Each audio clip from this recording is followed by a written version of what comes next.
Olá, seja bem-vindo, bem-vinda ao Visão Parlamentar. A ideia aqui é a gente mostrar o que pensam e também o que fazem os deputados estaduais mineiros. Nosso convidado é o deputado professor Cleiton, do PV. Entre os assuntos da nossa conversa estão a CPI para apurar irregularidades no contrato do governo com o Mineirão, os atos de violência e ameaças de ataque às escolas, a relação da oposição com o governo Zema e ainda a mineração na Serra do Curral.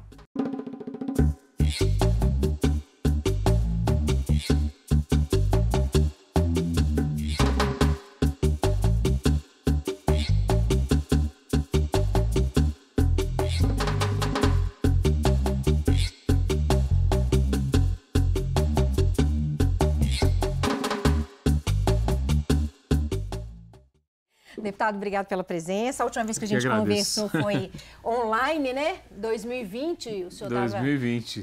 Tempos difíceis. Tempos difíceis no meio da pandemia, mas aí, muito obrigado por ter aceitado o convite. Eu que agradeço. Bom, o senhor é especialista em educação e a gente não pode começar a nossa conversa deixando de falar dessa questão das ameaças das escolas. A Assembleia sediou um debate aqui dentro do Assembleia Fiscaliza, exatamente para cobrar ações do governo para a proteção das escolas em virtude dos ataques que a gente tem presenciado e também das ameaças, né? Das ameaças de novos ataques que estão deixando a comunidade escolar bastante ansiosa. Eu tenho um filho de 9 anos e eu percebo isso no nosso dia a dia. Eu queria que o senhor tentasse explicar para a gente, na sua opinião, o que é preciso fazer para diminuir a violência nas escolas. É botão de pânico? É presença de policiais? É também trabalhar na questão da prevenção? O que o senhor pensa sobre isso? Olha, essa é uma das questões mais importantes dos últimos tempos, esse debate, essa discussão. Você como mãe, tantas mães e pais que estão nos assistindo, as próprias crianças estão no momento de grande tensão. Eu costumo dizer que para a gente apresentar a solução, nós precisamos ir na raiz do problema. E aí a raiz é muito profunda. A década de 30 do século passado, ela tem, na intelectualidade brasileira, um dos momentos mais importantes. Entre as produções intelectuais, a gente tem um livro muito interessante chamado Raízes do Brasil, de Sérgio Buarque de Holanda, que no capítulo 4 vai construir aquela ideia do brasileiro enquanto homem cordial. E nisso você tem um mito, porque a interpretação sobre o homem cordial que foi feita, que o brasileiro seria pacífico, passivo, tranquilo, boa praça, quando, na verdade, o Sérgio Buarque de Holanda, ele queria dizer que o homem cordial vem exatamente da palavra latim, cordial, aquilo que vem do coração. E nem sempre o que vem do coração é o amor, nem sempre o que vem do coração é a fraternidade e a solicitude. Do coração também vem o ódio. Nós somos uma sociedade extremamente violenta, é isso que ele queria dizer. O Brasil é um país de extrema violência. Essa violência, ela foi potencializada pela internet e foi potencializada pela pandemia. Então, quando a gente vai nessa raiz, nós temos algumas questões que devem ser discutidas e debatidas exaustivamente. Entre elas, como coibir essa violência. Tudo que você disse, eu concordo plenamente. A gente precisa de medidas de segurança, mas, ao mesmo tempo, apelo para a mãe aqui novamente e apelo aqui para o sentimento de professor. Nós vamos transformar as nossas escolas em verdadeiras prisões, enquanto que os verdadeiros bandidos estarão soltos. Nós vamos fazer da escola um espaço de aprisionamento, de cárcere. O que nós devemos fazer? Eu acho que passa muito pela regulação hoje das redes sociais. E quando a gente fala de regulação, as pessoas que estão nos assistindo têm que entender que não é censura, não é um exercício de controle. É aquilo que tem sido feito em alguns países. E aí eu tenho que concordar com o ministro Alexandre de Moraes, quando ele diz que o mundo virtual ele não pode superar o mundo real. Aquilo que acontece no mundo real deve pautar o que acontece no mundo virtual. Mas a nossa sociedade está conseguindo isso, professor? Não, a nossa sociedade precisa caminhar para isso, ela precisa entender isso. O que se vê é que não conseguimos. Né? As inteligências, tanto da Polícia Civil quanto da Polícia Militar, precisam ser potencializadas porque é exatamente no mundo virtual que tudo tem sido construído. E aí também eu acho que vocês, enquanto mídia, enquanto imprensa, têm um papel fundamental. Vamos voltar aqui rapidamente, porque são muitos os assuntos. Sim. Mas 1999, em Columbine, quando alguns jovens entram numa escola, assassinam 12 pessoas e ferem um grande número. De lá para cá, a gente tem uma série de estudos sociológicos que mostram o seguinte, que esse tipo de ação, ele tem um efeito dominó. Jovens invisíveis, jovens em uma situação de vulnerabilidade social. Frustrados, quando olham para a mídia e veem que aqueles invisíveis estão na mídia, apareceram ali, tiveram seus 5 minutos de fama e se tornaram pessoas famosas, o que diz o efeito Columbine? Nós precisamos não fazer propaganda e nem noticiar essas coisas. É a mesma lógica do suicídio, quando se debate esse assunto, fazendo aqui uma comparação. Acho que, num curto prazo, as medidas devem ser de regulação da mídia, sobretudo na internet, de potencialização da inteligência das nossas polícias, da criação de um sistema socioeducativo de âmbito nacional e, no médio e longo prazo, um trabalho de conscientização com a comunidade escolar e, sobretudo, com as famílias, porque eu acredito que a educação, o debate, a formação das nossas famílias, o cuidado com que os pais têm em relação ao que os seus filhos estão recebendo de informação na internet, pode ser também um fator para a gente pacificar e dar mais tranquilidade nesse momento tão tenso. Então, deputado, vamos falar então do Mineirão? Pois é, existe a possibilidade da criação de uma CPI para apurar irregularidades no contrato do Mineirão com o consórcio Minas Arena. Existe a possibilidade de irregularidades nesse contrato. Eu queria que o deputado explicasse para a gente, que ele está envolvido também nessa discussão, quais as críticas em relação a esse contrato e em que medida ele afeta torcedores e também os times de futebol. Existe aí, nessa parceria público-privada entre Estado, Minas Arena e o próprio estádio de futebol, que é o Mineirão, uma série de questionamentos acerca, não de irregularidades, eu diria, porque irregularidades a gente precisaria da abertura dessa CPI para a gente comprovar, mas de suspeitas de lesão de um contrato que seja danoso, lesivo, melhor dizendo, ao povo de Minas Gerais. O que aconteceu é que nós fomos provocados nesse momento por uma série de matérias, de reportagens que disseram o seguinte, de todas as arenas reformadas ou construídas para a Copa do Mundo em 2014 no Brasil, o Mineirão era exatamente, de todos os estádios de futebol, que menos se utilizou aquele espaço para a prática esportiva. Isso fez com que nós buscássemos ali entender o que estava acontecendo.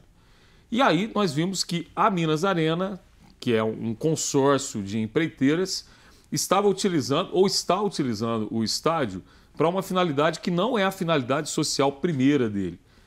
Estava utilizando para shows, para vários eventos. Nada contra isso. Começamos então a fazer um debate com várias pessoas interessadas no assunto, os clubes de futebol, a própria mídia esportiva de Minas Gerais, a própria casa aqui, e descobrimos uma série de questões que nos levaram a um novo pedido de abertura de CPI. Entre essas questões está ali o fato de que até hoje, desde quando a Minas Arena começou a administrar o estádio, nós temos aproximadamente 1 bilhão e 400 milhões de reais que foram colocados pelo Estado lá para a Minas Arena. Porque o contrato estabelece, para quem está nos assistindo, o seguinte, quando a Minas Arena não tem lucro, quando a Minas Arena não atinge um valor X, o Estado de Minas, então, tem que honrar um compromisso que foi feito lá atrás, fazendo com que a Minas Arena, no seu discurso, consiga sobreviver administrando aquele estádio. Injetando dinheiro. Injetando dinheiro, em outras palavras. Só que nós descobrimos que, nessa trajetória, recursos do CEFEM, que é o recurso de compensação minerária do Estado, que deveriam ser colocados na recuperação do meio ambiente, foram colocados no Mineirão. Recursos da área da saúde foram destinados para lá. E nós temos uma conta de que até o fim do contrato em 2037, que pode ser prorrogado até 2045, o Estado de Minas vai ter que colocar lá aproximadamente 850 milhões. Diante disso, nós percebemos que existem alguns descumprimentos por parte da Minas Arena no que o contrato estabelece. Entre elas, a questão de manutenção do patrimônio. Vamos lembrar que o que aconteceu nas últimas semanas, quando alguns jogos foram feitos no Mineirão, jogos principalmente do Atlético Mineiro, e a reclamação do clube em relação às condições do gramado. Só para citar um simples exemplo. E também, nessa questão dos recursos que foram colocados no Mineirão, pelo Estado de Minas, nos leva a um questionamento do direito administrativo de um termo chamado encampação. O que é encampação? Quando um contrato de uma parceria público-privada ela leva à suspeição de que está existindo danos ao interesse público. Esses danos ao interesse público, no nosso entendimento, na casa de duas ordens. Primeiro, o estádio não está sendo utilizado para a prática esportiva e, segundo, recursos de outras áreas estão sendo colocados ali. A encampação, então, determina que, caso isso seja aprovado, você pode romper o contrato. É por isso que nós pedimos uma CPI, é por isso que nós queremos investigar esse contrato. Contamos agora com apoio também do Ministério Público de Contas, entendendo que o Mineirão tem que atender primeiramente uma função social, qual seja a prática de jogos de futebol. Há clima para a instalação dessa CPI, sim ou não? Há clima. Porque, primeiro, que eu costumo dizer que uma CPI ela deve ter 3 fatores para que ela ocorra. O apoio do governo do Estado, que até agora não aconteceu, e o discurso é por conta da reforma administrativa, as assinaturas aqui na Assembleia, que até esse exato momento nós temos o número suficiente, e terceiro, que é o apelo popular. E esse apelo popular tem acontecido nesse momento, sobretudo por conta das insatisfações das diversas torcidas aqui no estado de Minas, do tratamento da Minas Arena em relação a esse bem público que é, sem dúvida nenhuma, o maior palco esportivo de Minas Gerais. Eu sou cruzeirense. Tá bom. Vamos mudar um pouquinho o rumo da prosa. É o seguinte, o senhor falou de reorganização administrativa, o senhor é presidente da Comissão de Cultura. Existe um ponto nessa reorganização que trata da questão da reorganização, criando a Secretaria de Comunicação, que vai abarcar a Rede Minas de Televisão e a Rádio Inconfidência. Eu queria que o senhor falasse um pouquinho sobre as críticas que o senhor tem em relação a isso e o que ainda pode ser mudado. Na verdade, eu costumo dizer que o nosso papel de oposição nessa reforma administrativa é tentar reduzir danos.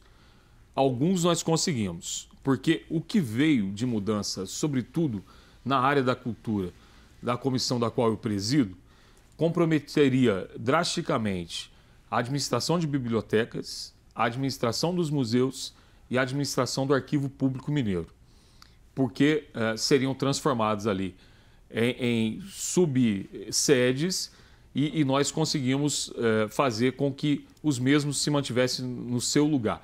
Assim como o audiovisual também seria transferido da Secult para a SECOM. O que nós não conseguimos, e já nos damos por derrotados, mas as críticas continuarão, é a transferência da EMC, que é a Empresa Mineira de Comunicação, que, como você disse muito bem, abriga aí 2 órgãos importantes na história da comunicação mineira, que é a Rádio Inconfidência e também a Rede Minas. Rádio Inconfidência e Rede Minas sempre prestaram um serviço especial para a cultura mineira. Eu costumo dizer que a gente precisa separar as coisas. Não são 2 canais estatais, são 2 canais públicos que sempre potencializaram o espírito da mineiridade.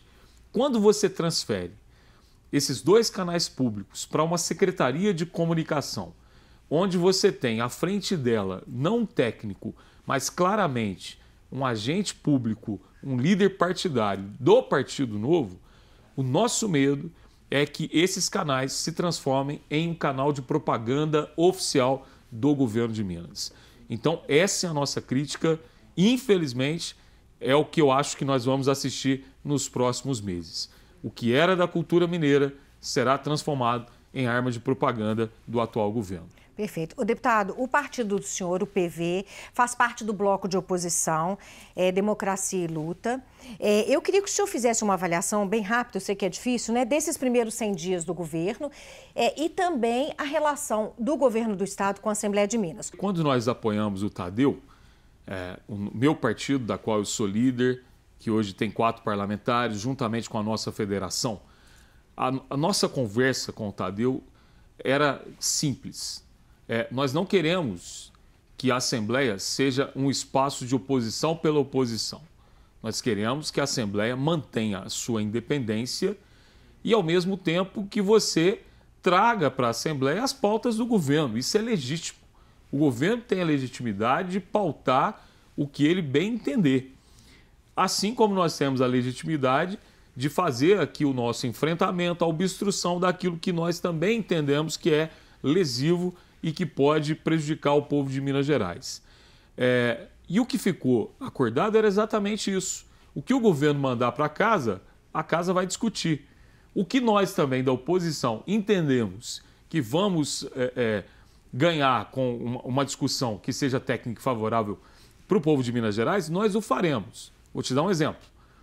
Estou indo no Rio de Janeiro para conhecer, lá no Rio de Janeiro, um trabalho fenomenal da Assembleia do Rio acerca de uma investigação sobre a origem da dívida no Rio de Janeiro.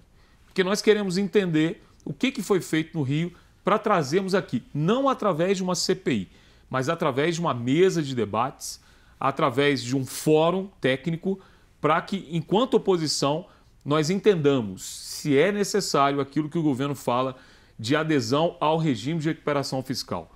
Então, é uma casa independente, com o presidente independente, fazendo com que tanto oposição quanto situação possam ter protagonismo, que isso é legitimidade do Parlamento Mineiro. Vamos só explicar para quem está em casa essa questão do regime de recuperação fiscal.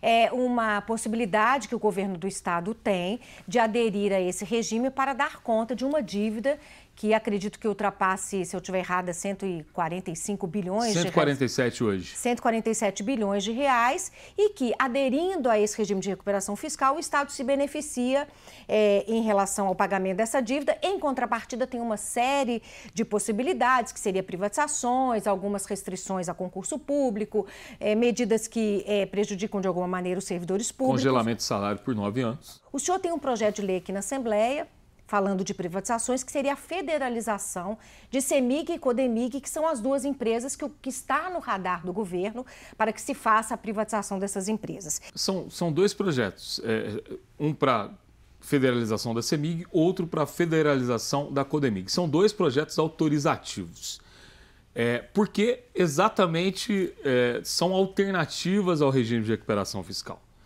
O Estado afirma que precisa vender essas empresas para que as mesmas sejam utilizadas como contrapartida em pagamento da diminuição da dívida. Por que não, então, federalizá-las? Por que não serviços estratégicos como energia, como mineração, que é, sem dúvida nenhuma, a principal fonte de renda hoje da CODEMIG, nós não temos essas empresas sob o controle da União e, consequentemente, a manutenção daquilo que nós entendemos da soberania do povo brasileiro. Sua pergunta é muito interessante porque é uma questão que depende não só de Minas Gerais, depende também da União. A União vai querer. Estive em Brasília por 2 vezes e já existem deputados em Brasília que vão apresentar também projetos de lei no Congresso Nacional autorizando o governo federal a fazer esse tipo de negociação não só com Minas, mas com outros estados que queiram também fazer com que suas empresas públicas sejam federalizadas como forma de pagamento das suas dívidas. Entendendo que o governo tem nas suas mãos aqui a possibilidade de fazer história. Eu ouvi em Brasília de pessoas que conhecem as nossas 2 empresas públicas que elas valeriam muito mais do que 147 bilhões. Nós estamos falando da CODEMIG, que controla a maior mina de nióbio do planeta, que vai produzir nióbio para os próximos 500 anos. E fiz questão de ir até a academia. naqueles que estudam a exploração minerária para fazer uma pergunta. Uma mina de nióbio, que é a maior do mundo, que vai produzir nióbio para os próximos 500 anos, quanto que ela valeria? Você tem ideia? Não tenho a menor ideia, mas é muito. 27 trilhões. 27 trilhões. Esse seria o valor de mercado. Quando o valor inicial da venda da Codemig é de 60 bilhões. Então, nós precisamos fazer essa discussão. E nós precisamos trazer essas questões técnicas aqui para a Assembleia. E o povo de Minas precisa conhecer as suas riquezas. Esses dois projetos, eles não só visam reparar aquilo que a gente acha que é um erro, mas também trazer a sociedade para um grande debate. Perfeito. Deputado, o senhor falou de mineração e o senhor comentava comigo aqui antes de iniciar o programa que o senhor esteve no IPHAN, no Instituto de Patrimônio Histórico e Artístico, em Brasília, levando um pedido pessoal para que o IPHAN faça um novo contorno, um planejamento de um novo contorno de proteção ambiental da Serra do Curral, que fica aqui em Belo Horizonte, que existe um grande debate, porque há empresas minerando na Serra do Curral e há uma discussão muito grande a respeito disso. Qual a resposta que o senhor teve e se isso definitivamente acaba com essa história de mineração na Serra do Curral? Você me perguntava também, onde está a solução? E qual foi a minha resposta? No IPHAN. Não existe outra solução para a Serra do Curral a não ser a ampliação da área do tombamento, porque uma área da serra já é devidamente tombada, mas o que se busca e o que se pede é exatamente que essa área seja ampliada, área onde hoje algumas mineradoras estão atuando. Eu fui levar até o presidente do IPHAN, que é do PV, que é um ex-parlamentar distrital, o presidente Leandro Graça, um estudo feito pelo Instituto Estadual de Patrimônio Histórico Artístico, que é o IEFA. E um estudo de 1.600 páginas. Um estudo que eu gostaria que todo Belo Horizontino, principalmente, tivesse acesso, para mostrar a riqueza arqueológica, patrimonial, natural, de biodiversidade, de sociedade no entorno dessa área que precisa ser tombada. E o IEFA fez tudo isso com o apoio da Universidade Federal de Minas Gerais, entregando para o IPHAN um grande presente, até para que o IPHAN possa fazer valer uma promessa do presidente Lula na campanha aqui na Praça da Estação, de que esse problema da Serra do Curral estaria resolvido. De forma muito prática, o que aconteceu? Nós levamos o estudo numa semana, na outra semana o presidente Leandro já baixou um decreto suspendendo a mineração enquanto esse estudo for concluído por parte do IPHAN. Eu não tenho dúvida que a solução já está lá em Brasília e que em breve, mas de forma muito moderada, para que a gente não tenha nenhum tipo de judicialização por parte das mineradoras, nós teremos definitivamente a solução e a notícia: mineração na Serra do Curral nunca mais. Tá bom, deputado. Muito obrigada pela entrevista, pelo senhor ter compartilhado o seu conhecimento, a sua experiência também, o seu trabalho legislativo aqui. Foi muito gratificante, eu te agradeço muito. Eu que agradeço. E como é bom estar presencialmente, como você disse a última vez, de forma virtual, é muito diferente aqui. E sempre à disposição da TV Assembleia. Tomara que a gente não tenha que ficar virtual nunca mais. Obrigado. Obrigada, então, deputado. Eu conversei com o deputado professor Cleiton do PV. A gente falou sobre a CPI para apurar irregularidades no contrato do governo com o Mineirão, os atos de violência e as ameaças de ataque às escolas, a relação da oposição com o governo Zema e também falamos de mineração na Serra do Curral. O Visão Parlamentar fica por aqui. Se você quiser nos assistir, pode ir pela internet. Estamos também no podcast, pode nos assistir em todos os tocadores oficiais. Muito obrigada pela audiência e até a próxima.